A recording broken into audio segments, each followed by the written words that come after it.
Bismillahirrahmanirrahim. Today I am going to speak about a very important drug which is used for the diabetes mellitus, which is metformin or glucophage.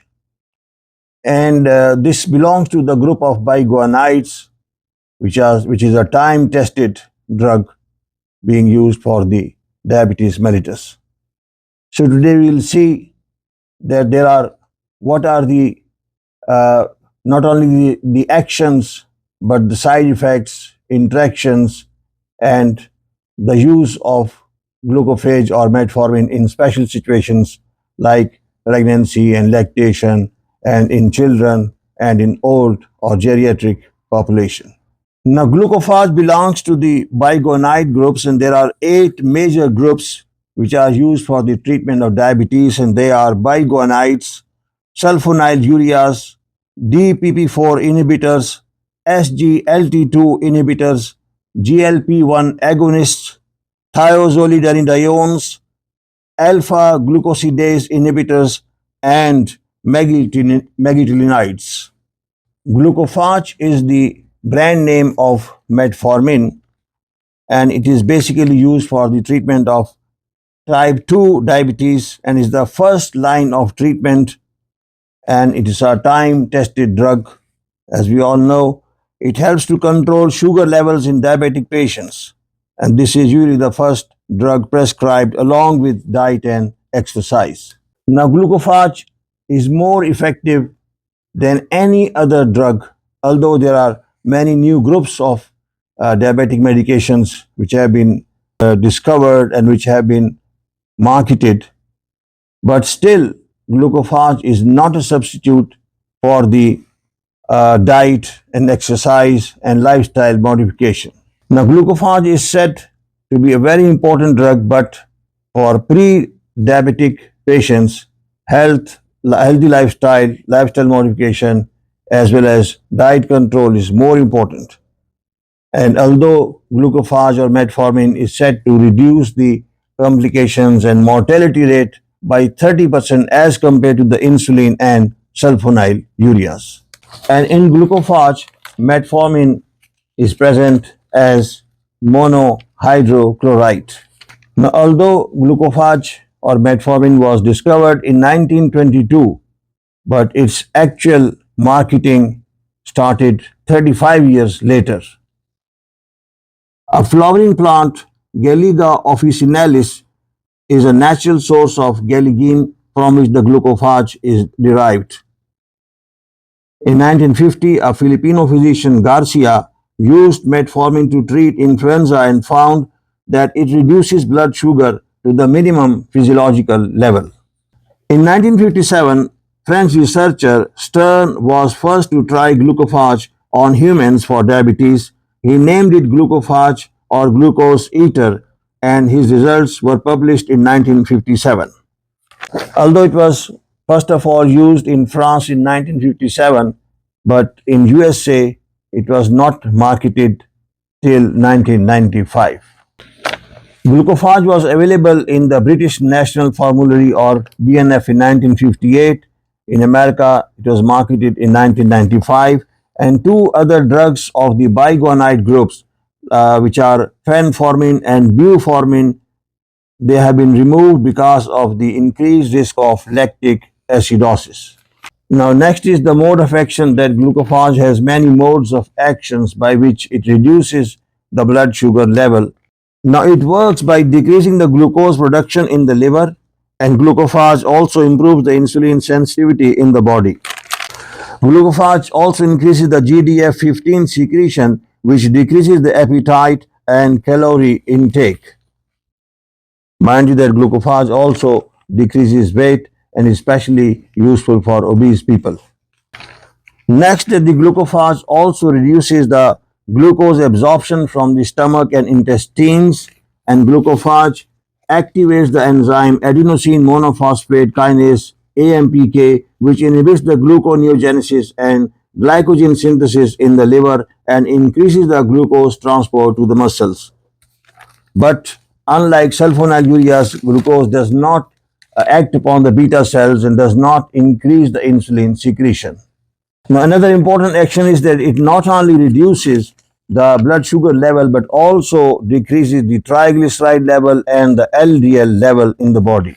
To come to the actions of glucophage or metformin, it also has a cardiovascular protection effect apart from decreasing the blood sugar level. Now, two rare actions, not well known actions of glucophage are that it has anti-cancer effect, especially for stomach cancer, and it is also effective in reducing the weight due to antipsychotic drugs, for example, olanzapine and clozapine. Now, glucophage is also said to protect against the pancreatic carcinoma, and it also reduces the visceral adiposity and insulin resistance after use of 2 months, especially if in higher doses of 850 milligram TID. Glucophage also reduces the albuminuria. Unlike DPP4 inhibitors, for example, Genovia, glucophage or metformin does not destroy the incretin, which stimulates the insulin production. Unlike DPP4 inhibitors, glucophage does not block the DPP4 inhibitors.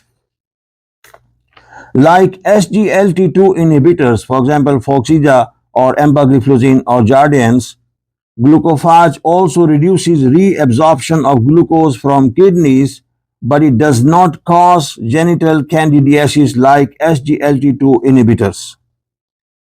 Glucophage has no incretin effect like GLP-1 agonists, for example, Ozempic, Victoza, Trulicity.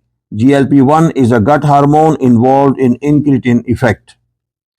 Also, like Glucobay, which is a diabetic medication, like Glucobay, which belongs to the group of alpha glucosidase inhibitors, glucophage also decreases glucose absorption from GIT, and Glucobay slows the carbohydrate digestion. Glucophage protects against DNA damage and increases the production of longevity promoting markers like mJOR and AMPK. Next, we come to the availability forms of glucophage. That glucophage is used as orally or as tablet or as syrup. It is available in immediate release or sustained release form. That along with glucophage, some other drugs which are good in the early stages, they are DPP4 inhibitors group, and examples are sitagliptin or Genovia, vildagliptin or Galvus, and linagliptin or Tregenta. Next, the glucophage can be combined with the DPP4 inhibitor like Genovia and or sitagliptin, which is available in the market as Genomet, and also other DPP4 inhibitors can also be combined with glucophage. And glucophage has also been combined with the SGLT2 inhibitors like dapagliflozin, empagliflozin, and enagliflozin. The combination of glucophage and sulfonylureas has been noted to cause more or added risk of hypoglycemia, and its combination with glibenclamide exists by the name of glucovans. Now, the megalitinides have also been combined with glucophage, and they are similar to sulfonylureas. There are actually two drugs which have been combined with the glucophage in the megalitinides group, and the drugs are repaglitinide and megalitinide. Triple combination of glucophage and dapagliflozin and sexagliptin are also available. Synjardy is a combination of glucophage and empagliflozin, and it is also called Jardiance. Empagliflozin is called Jardiance, and so this can be combined with glucophage, and the drug which is available is called Synjardy. Now, next we come to the half-life of glucophage, which for regular tablets is from 1.5 hours to 3 hours, and for the MR or the extended release tablets, it is from 2.5 to 4 hours. Now, to start with, metformin is given in 500 milligram once daily, and it is given in the evening. So, if the metformin is to be given once daily, it is better to give in the evening times. Then the maximum dose of glucophage in the divided portion is 2550 milligram. Now, how to take glucophage? That glucophage, it is better to take with the food to minimize the GIT or the gastrointestinal side effects, which occur in almost 14% of the patients. And for those who are showing some GIT side effects or symptoms, so it is better for them that they should use the slow release form of the glucophage or metformin. Now, it is important that the glucophage should be swallowed whole and it should not be cut into pieces or crushed or chewed. Now, unlike insulin, glucophage is not injectable. And remember that insulins are of five kinds, and it depends upon their duration of action. Now, the fast-acting insulins are like Apidra, Lispro, Aspart, and short-acting they are Actrapid, Mixtard, 70/30, and intermediate-acting are like NPH or Humulin N. Long-acting are Lantus, Glargine 100, or Levimur, which acts for 24 hours, and ultra long acting are Deglutec or Tresiba or Lantus, which is Glargine 300. So, Lantus or Glargine 300 is ultra long acting, but Lantus Glargine 100 is long acting, which has an effect of 24 hours. The indications that it is used for diabetes mellitus and it is lifelong drug until unless there is renal complications or insufficiency. However, in renal with mild or moderate renal failures, the glucophage can still be cautiously used. It is also used for polycystic ovarian syndrome, and in polycystic ovarian syndrome, it has anti-androgenic effect. Now, what are the contraindications of glucophage? That glucophage or metformin is contraindicated in severe renal failure, and it is contraindicated in patients with GFR of below 30 ml per minute, and between 30 to 40 ml per minute of GFR, glucophage is not recommended to start. Now, also for contrast mediums, which are given before the imaging procedures, one has to discontinue glucophage and before and should start it only after 48 hours of the imaging procedure, and that is if GFR is stable. Glucophage is contraindicated in metabolic acidosis and DKA. And glucophage is not recommended along with alcohol. So if a person is alcoholic, it is not recommended to give him glucophage because there is an added risk of lactic acidosis, and also because glucophage and alcohol both are not good for stomach and they can cause GIT, intolerance and side effects.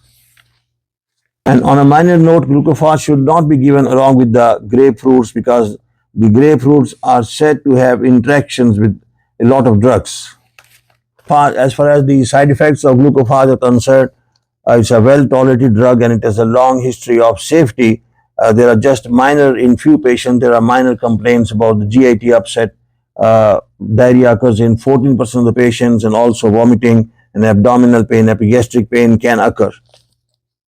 Now, the most common signs and symptoms of glucophage overdosage are vomiting, diarrhea, abdominal pain, tachycardia, and drowsiness, but this is because of the glucophage overdosage and not the regular use, because the regular side effects are just limited to the GIT symptoms like vomiting, diarrhea, and abdominal or epigastric pain.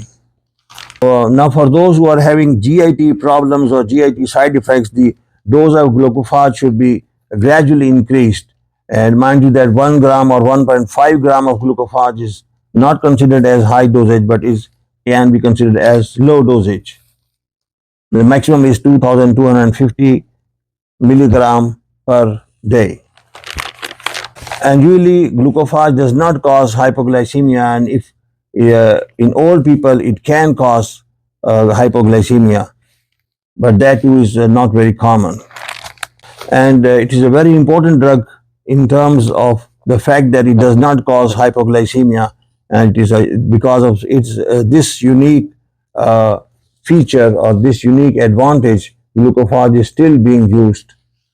However, glucophage given with the sulfonylureas or with insulin can cause hypoglycemia. Another side effect is that with long-term use of glucophage, vitamin B12 deficiency can occur in almost 7% of the patients.